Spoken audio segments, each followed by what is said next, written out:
So I'm delighted for the fourth episode of the podcast, and we've got Skene on today, who's an amazing actor and stunt man. We'll just go straight into it, Sean. Just how did you start your acting and stunt career? Well, my stunt career started first.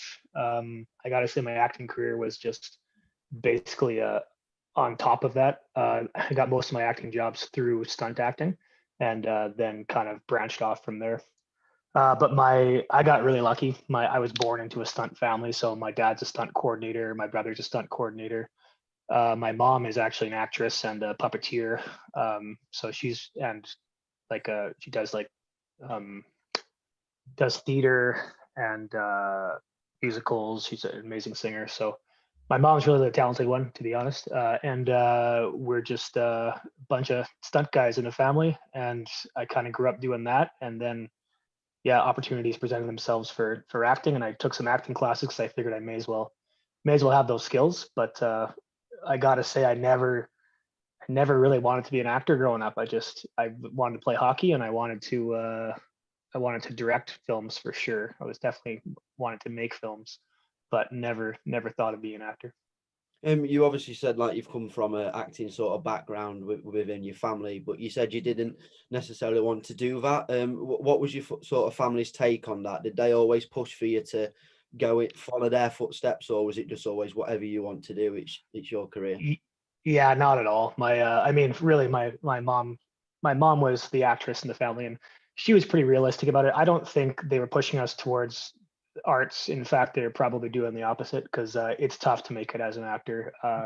There's a lot more jobs out there that are a lot steadier. So, yeah, I think my mom knew the world of acting, and you really have zero control over your career as an actor. So, uh, being a stunt coordinator and a stunt performer is my real job, and the acting will just come up when it does. You've been in some amazing films. I mean, Suits, the series. You've done stunt work on that, and one of my favourite franchises, Wrong Turn, which we'll go into in a Mhm. little bit of detail later. But they're different genres of films. Is there always been a genre that you've always wanted to go down, or is it just whatever you find works for you? Yeah, like I said, I mean, whatever. I'm not picky. I'm working. But as far as films that I enjoy, I gotta say, even though I was part of that Wrong Turn franchise, I never liked horror. Horror scares the hell out of me half the time, and I really don't like watching it. So, I'm a big comedy fan. I like the comedies that are based in reality. Like the Forgetting Sarah Marshall kind of Knocked Up. Those sort of comedies that are kind of make light of real human pain. Those are some of my favorites. But yeah, genre wise, I work in a lot of action, obviously, because I'm a stunt performer. But really, I love a good story. I love a really well told good story. And unfortunately, those are pretty rare nowadays. As far as the movies that are coming out, because it's all about special effects, and a lot of the horror is, I mean, Wrong Turn. Speaking of Wrong Turn, I mean, I call that a little bit of gore porn, where it's less about the story and more about the shock value of it. And I can't say I've ever thought about making something like that on my own. So Yeah. And obviously at the minute there's a global pandemic going on. Sort of mhm. how has that affected you in work? Has it affected you it badly, or is it, have you found nothing's particularly changed for yourself? Well, I'm pretty used to on and off work. Our we were so busy the last like 4 or 5 years here in Canada where I work. And I was pretty happy with the break, to be honest. When the work comes, it comes fast and furious. So I uh, I looked forward to this break, and especially last summer, just spent most of the time at the lake. We have a family cottage, so which is just outside the city. So we didn't have to leave the province or do anything. We just went to the lake and hung out there with just with our family for the entire basically the entire summer. So we're again I'm pretty fortunate in that way where I can take work off for that amount of time and not be hurt too much, and just kind of have the perspective of it being a break more than a challenge. So Yeah, for sure, for sure. And mhm. growing up, sort of, did you have any film stars that you looked up to, maybe an actor or actress? Is there anyone that inspired you? Um, there's a lot of actors that I respect and the way they work, and like, I mean, Meryl Streep is one of the, whenever I watch her act, I'm like, holy shit, like that's acting. That's Mhm. amazing. Like the bravery that she shows in every single film she's in, and that's why I think she's an amazing actress, because she's brave as hell, because she'll she'll look across the screen and actually love someone or actually hate someone, and not be afraid of those repercussions. She's so brave and vulnerable in everything she does that it's quite amazing. And that's what the great actors are. They're amazingly brave. Um, I don't think I'm anywhere near there at all. I don't even consider myself a great actor. I just uh, I just try to enjoy my roles and do what I can. Um, but really, I looked up to athletes when I grew up. I've like I said, I wanted to be a professional hockey player, so I really looked up to those athletes. It has shifted a bit in my current life, because I've realized how athletes aren't exactly um, the most, I don't know the word, um, they're not they're not the most developed minds in this world, because they're basically rewarded for being amazing athletically, being a physically gifted athlete. Like, I mean, look at people like Tiger Woods, who, his whole career is designed around blocking out the world, right? Just completely blocking out all the haters and just saying, I'm just going to win, I'm just going to win, I'm just going to win. Mhm. And you got to imagine how that affects you emotionally. I remember when I went from my hockey career to my acting career, and I had to break through a lot of walls that I had built up as an athlete. Because when you play hockey, you basically put this wall in front of you, and say, no, nothing you say could hurt me. I'm not going to absorb anything you say. So you basically learn to just not listen to the world. And as an actor, and I think a human being, that it really hurts you, because you lose the empathy for people around you. And if you're not acting without empathy and bringing the room in, then you're not really acting at all. For sure, for sure. I just wanted to ask you, sort of, when you watch films or you watch certain actors, there may be a film or a series that the acting isn't particularly great. Is that something you pick up on? I mean, what I mean is, sort of, in horror films, is the cliche when you're getting chased, you Mhm. trip over and you're like, you knew that was going to happen, or the phone rings when they're in a closet. Is that sort of things you pick up on when you maybe watch films? Yes, absolutely. That's more pertaining towards the writing rather than the acting, because um, and I think everyone's job in a film is to ground it in reality. The directors, the writers, the actors, they're trying to bring it back down to reality and make it believable. But there's certain films that you feel really sorry for the actors. You watch the actors and you go, how the hell are you supposed to deliver that line? How are you supposed to deliver, oh my God, they're here when you've left all the doors open, and you've been making love on the couch for 6 hours. Yeah. It's like, yes, and people were chasing you. It's like the writing sometimes sets up the actor to just come off like a bad actor, because it's I don't think there is bad acting. I think there's bad choices, right?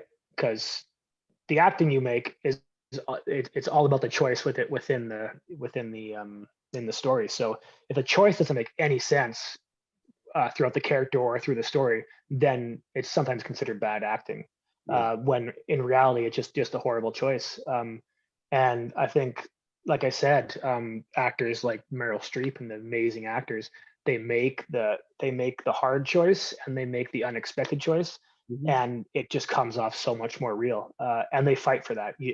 I've been on set with actors who, they're super professional, and they'll get the notes from the director, and they'll say, no, I think you need to say that more angry. You should be angrier. And they nod and go, okay, yep, yep, yep. And then they just do it how they want to do it, because they know there's no such thing as showing anger, being angry. It's about making the choice about what you're doing, and it's inside you rather than emoting out of you. So, um, yeah, I don't know where that Yeah. question ended, but yeah. Yeah, for sure. Yeah. Who would you say the biggest actor you've been on set with, whether that's fan base wise or just a name that you immediately think? what you know who they are? I've been fortunate to be on set with a lot of actors through my stunt career, but it's like Paul Walker. I worked in a movie with Paul Walker here about 2 years before he passed, maybe a year before he passed. Unfortunately, as a stunt double, I rarely get close to these actors. Like I'll work with them pretty closely and have some conversations with them, but I never pretend to be good friends with them. I really respect the professional space and do my job and then go home and let them do their thing. So yeah, I've worked with Dwayne Johnson on a movie where I had to get hip checked over his back in a hockey movie, Tooth Fairy. Yeah, I've worked with a bunch of actors, honestly. Sean Penn directed a movie here last year that I was stunt coordinating. I had to work closely with him. And working with an actor who's directing is a completely different thing. Or having a relationship with a director and an actor is a whole new ball game. But yeah, I mean, tons of them. But I gotta honestly say I don't get starstruck. I think I really see actors on set as just people doing their job. The only time I was really starstruck was when I worked on a MMA movie, and we had all these MMA fighters coming in, like Forrest Griffin, Rashad Evans, these Chet Congo was there, and it was like just to see these professional athletes and talk to them was pretty surreal for me. That was as close as I got to being, I think, starstruck. But I understand that marketing of celebrity in general is all about being, bigger than the reality and playing these roles that are always the heroes. So people really look up to them because of those stories. But in the end, those are just the stories that were written and directed really well and acted really well, and has nothing to do with who that human being is. So I really come in level grounded and treat them like professionals and judge them from that point on, right? Because you come in with a preconceived notion of who someone is, they're going to become that in your mind, and that's not fair to them. So 100%. I just want to ask you, in terms of your stunts and things, what is it about that you just particularly enjoy? The job. I enjoy having a job that makes me money. That's always nice. But a lot of it, I mean, I grew up in an athletic background, and my parents were in the arts, and my dad was a stunt coordinator, and it just made sense all around. It really was the perfect merging of my skill set to become a stunt performer. And I really love the teamwork aspect of it, honestly. Like, it's when I'm on set as a stunt coordinator is about half my job now. And stunt coordinating is basically the stunt director. You go to set and you go to the first meeting, break the script down, discuss what stunts are there and what they want to bring you in for, hire the doubles, decide who needs stunt doubling, what we can get away without it, etc. You have those negotiations and set yourself up for that. But I really, those days of stunt coordinating when there's like no other performers on set isn't the most fun, because you're really just trying to make sure everyone's safe and you're just kind of the safety guy. But when you're working as a stunt performer or a stunt coordinator with other stunt performers, and you have that team aspect, and you can really create a really cool illusion and a really cool story with your team, and you have that control, for me, those are the most fun days, where you have your team out and you have some control over the creative. Otherwise, you're really just being told what the creative is, and you're just making it safe. So. Yeah. I want to ask, if you could write and direct your perfect film, genre, whatever, maybe chuck in a couple of actors who you'd want in, what would that film be about? That's a really good question. A fantasy film. I'm a really huge fan of the Harry Potter series. I've read it a few times, and I have it on audiobooks, and I like listen to it when I drive, and I just think the storytelling in that is so good. My dream job would be to turn that into which I think they might be doing in a couple of years. I think they talked about it, but like maybe a HBO series of Harry Potter, because I'd love to really explore the dark elements of that series and make it really really truthful.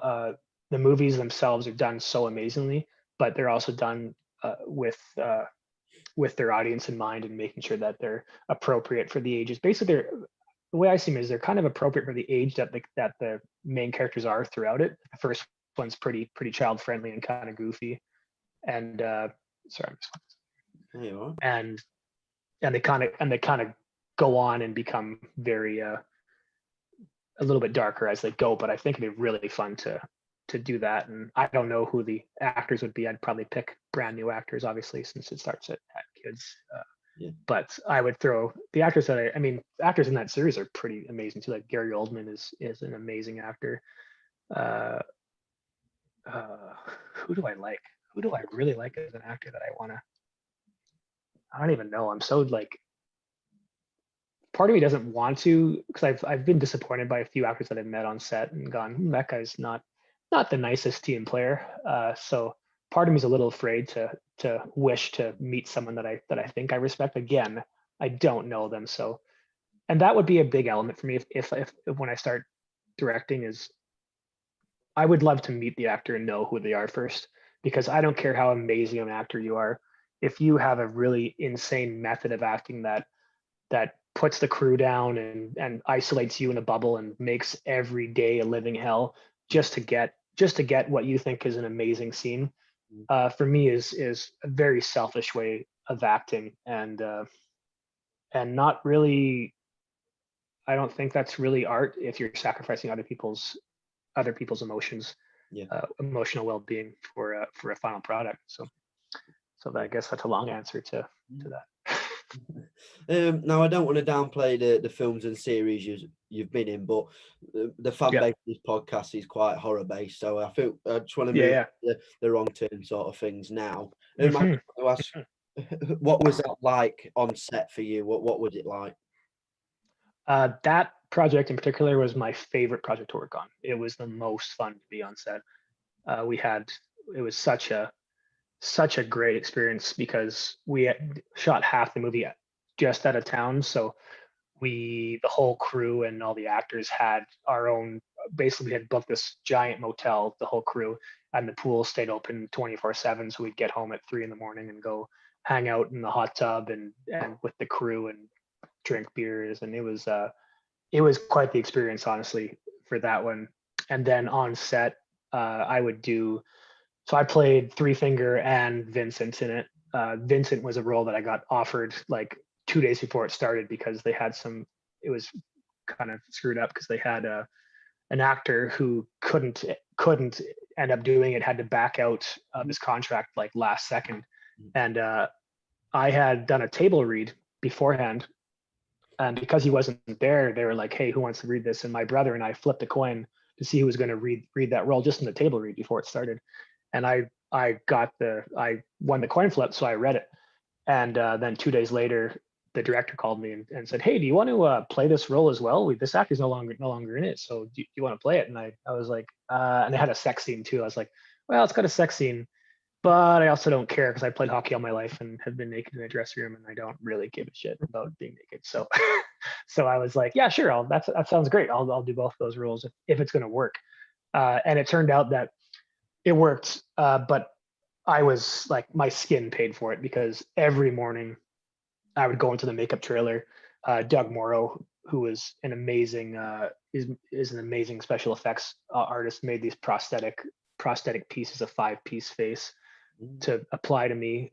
And then the other artists were Don Greenberg and Steven Kostansky, and they're both amazing makeup dudes as well. And I think Steve Kostansky is directing quite a bit now. He does some horror as well. Mm-hmm. But sorry, I got a little sidetracked there. Good.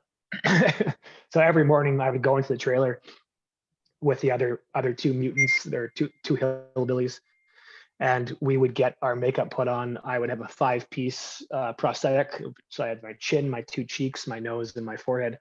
They'd paste this on me, glue it on me. That took about an hour and a half to 2 hours. and they would spray the color on me, and then they'd paste my mullet onto me. The hair lady put my mullet on me, and because that was what it was. It was a sick mullet that Three Finger had.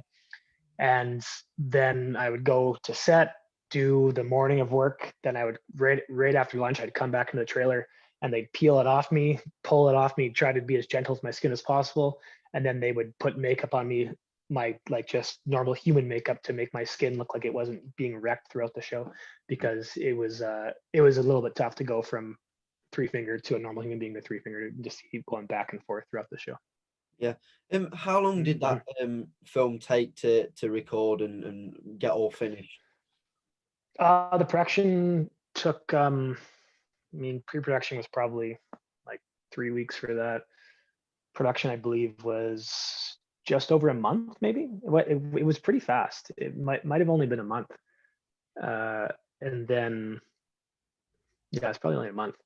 And then I think it came out like probably less than a year later, because we went to maybe a year later we went to the premiere in LA for it, just for the experience. And that was super fun, actually, to go check out the premiere in front of a giant audience of people yelling at the screen, which was my favorite part. You obviously mentioned you don't particularly like watching horror films, you get scared, but I don't know if you've seen the whole of the Wrong Turn franchise, but if so, what is your favorite one apart from the one you was in? The first one, for sure. Yeah. I have seen the first one, and I think that was done really well. Yeah, I was a big fan of the first one. Yeah, that's all I'll say about it. I think I've browsed the other ones. I don't even think I've watched the full series, to be honest.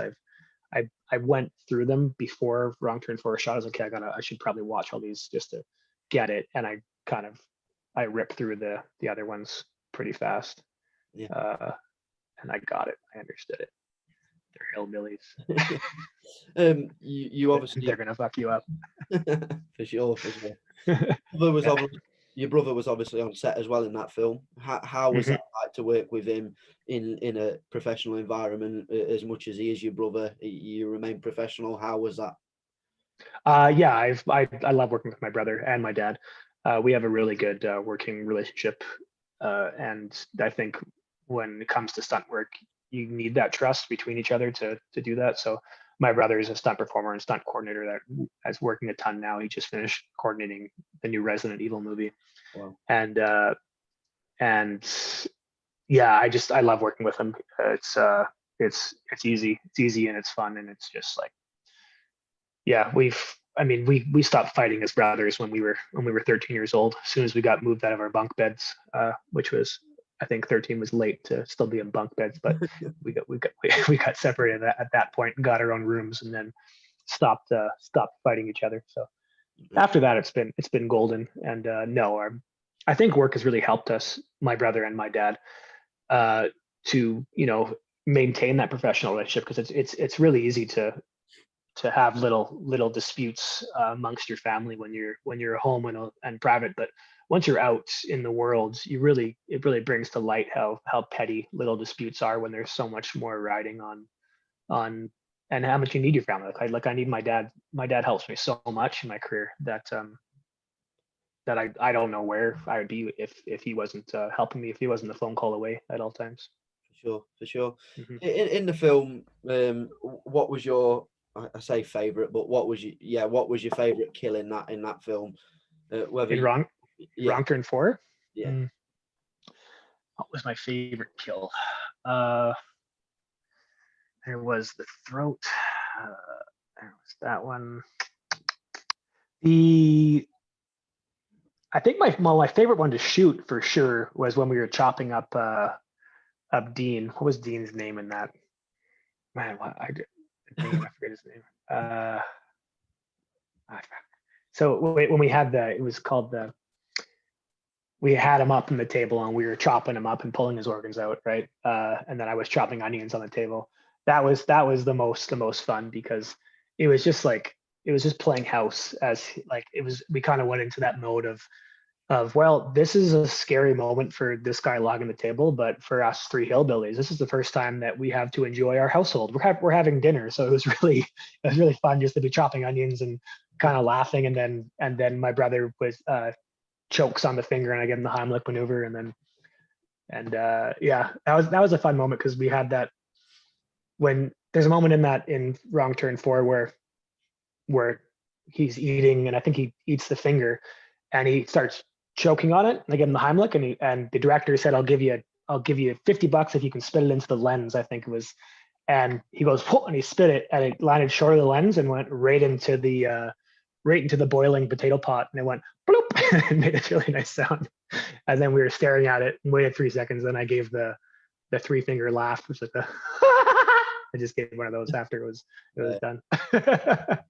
And yeah, it was that was a really fun scene because it was the one, because every other scene was just chasing and being scary, and that was the one scene where we would just be like, well, we're just alone having dinner as a family now, so let's just do that. And it was really pleasant to be that.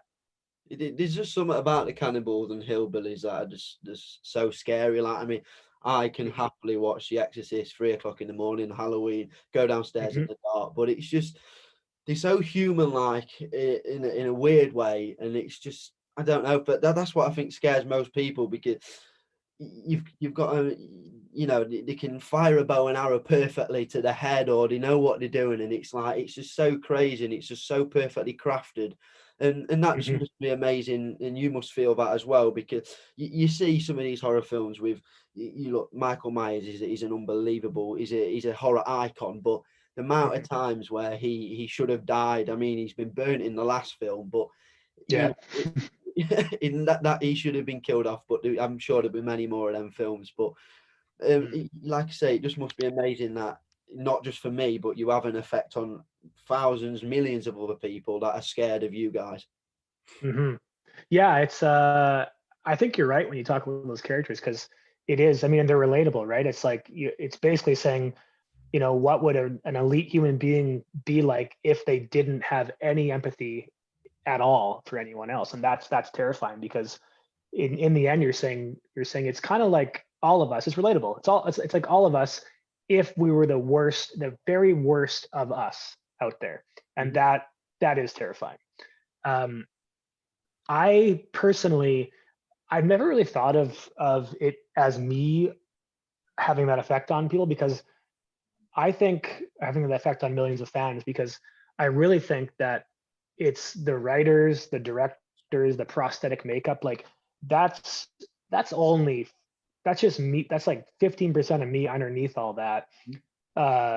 Just playing with something that's been given to me by all these great artists. So I honestly don't look at it as oh, I affected all these millions of fans. They look up to me.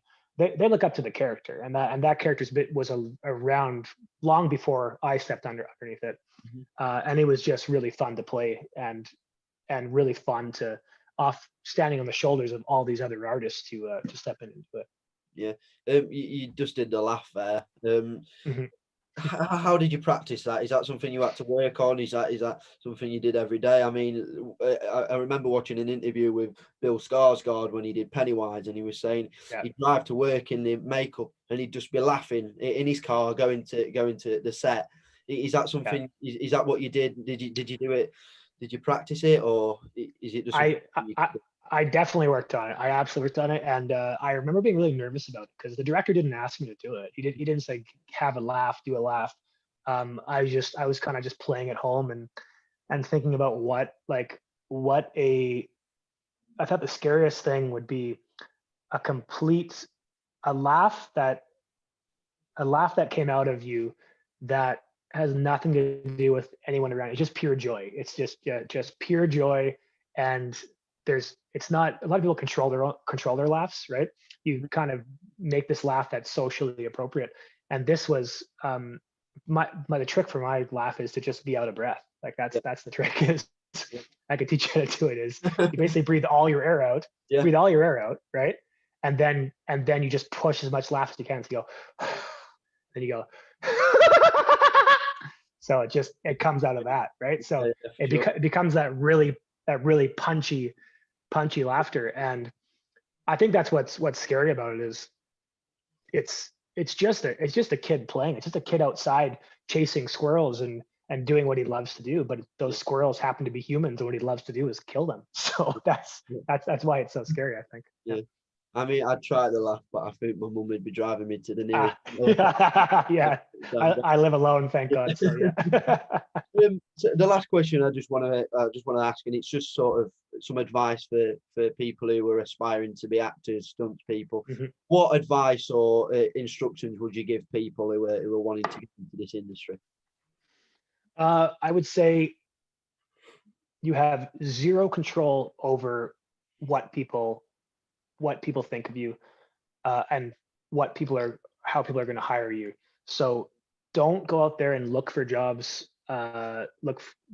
Be what you want to be, act how you want to act, really develop yourself and your own personality, and go to acting classes, become really flexible, love what you do, and then go and show people, and then go out and go to auditions, and just love it and do it, because in the end you have zero control. Like, look, I got that role. I got that role as Vincent. I got a principal role, because the director was like, "Oh, you read that pretty good," and just called me and asked. And it's like that's the reality of how some of these things work. So some of these audition process work.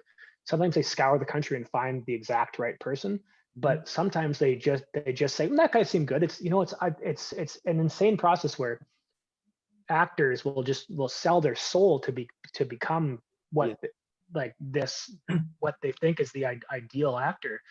And in the end, they have zero control over, like, they'll go, "Oh no, that girl's hair was red, and she's a good actor, but her hair was red. We want a blonde," and they won't think about dyeing her hair. They'll just be like, "No, I don't picture it." So in the end, do what you love and make your own projects. Make your own projects. Get out there, sell your own products, and do what you love making your own projects, because the cream will always rise to the top. Nowadays, especially, look at like shows like Always Sunny in Philadelphia. They just started shooting it and did a YouTube series, and once you have a product, you can control the narrative, and you can control that fan base. Then people are gonna want to buy into it. So yeah, that's a lot of advice, but Yeah, no, it's been amazing. I just want to ask one last question. Yeah. You see Three Finger stood outside your house now. What is your first initial reaction? I see Three Finger, the actual Three Finger. Fuck. I mean, maybe creep him out by doing his laughter. Is it really him? Like, is it him? It's like him. It's him. It's the real. Like he's there and he's mad that I impersonate him in a movie. Like he's like at my front door. How far away is he standing in my house? Is he like at the front door? Or is he like at the edge? You hear a knock at the door, you open it, bang, and it's Three Finger. I would ask him. I'd say, "Oh, hello." What? Like I would treat him like a human until he attacked me. I mean, again, I'm not going to perceive anything. Like maybe it's not him. I don't know he exists in real life, so I'm not going to project the movie onto him. I'm going to say, "Hey, hello, sir. You're quite ugly. What's up?" And then we'll see where it goes from there. I'll offer him your coffee. Well, it's been amazing. Thank you ever so much for your time. I appreciate it. Yeah. And yeah, thank you ever so much, man. Of course. Thanks for having me. Chat soon. Bye-bye. No problem.